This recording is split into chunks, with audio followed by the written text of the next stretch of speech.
थोड़ा speed speed speed speed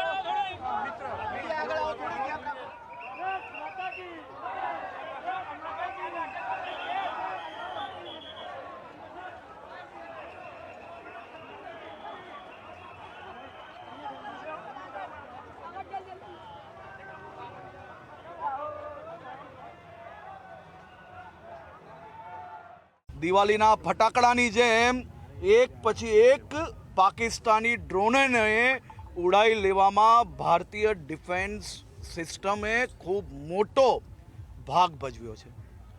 આ મજબૂત નિર્ણય બદલ દેશના લોકપ્રિય પ્રધાનમંત્રી આદરણીય શ્રી નરેન્દ્રભાઈ મોદીને નતમસ્તક વંદન થઈને એમને એમના નિર્ણયોને ખૂબ ખૂબ અભિનંદન આપીએ છીએ।